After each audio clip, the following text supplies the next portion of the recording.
Profesor Farida Pati Tinggi perdana berkantor di lantai 6 Menara Pinisi usai ditunjuk pelaksana harian atau PLH Rektor UNEM, Kamis 6 November 2025. Profesor Farida Pati Tinggi tiba di Menara Pinisi UNEM sekira pukul 8 waktu Indonesia Tengah. Profesor Farida menempati ruang yang sebelumnya ditempati Rektor nonaktif Profesor Kartajayadi.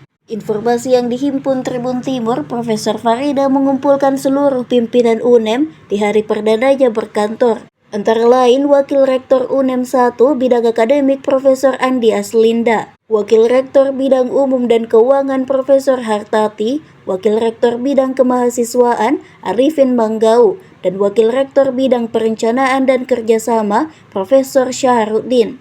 Seluruh guru besar atau senat, dekan dan kepala biro lingkup UNEM hadir dalam rapat tersebut. Pantauan Tribun Timur di lokasi rapat koordinasi tersebut berlangsung hingga pukul 11 waktu Indonesia Tengah. Pimpinan UNEM terlihat keluar dari ruangan rektor secara bersamaan. Diketahui suasana UNEM memanas pasca penunjukan Profesor Farida sebagai PLH Rektor. Penyerangan tiba-tiba terjadi di Fakultas Matematika dan Ilmu Pengetahuan Alam atau FMIPA Rabu 5 November 2025 sore. Sepanjang sejarah UNEM, ini kali pertamanya FMIPA diserang orang tak dikenal atau OTK. Motif bentrokan belum diketahui. Polisi masih menyelidiki penyebabnya.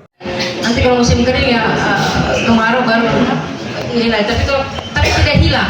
Nah, ini yang kita harus cari paling tiga ya. Agenda ya, jadi kita cari tahu ini seperti apa sehingga nanti kita bisa mengambil langkah-langkah strategis. Saya kira anak kita namanya juga mahasiswa, tidak sembarang orang dikatakan mahasiswa.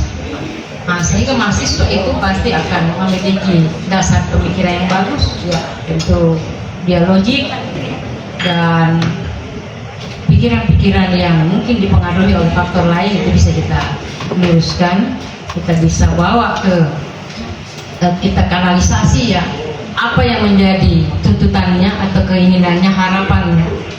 Download Tribun X sekarang, menghadirkan lokal menjadi Indonesia.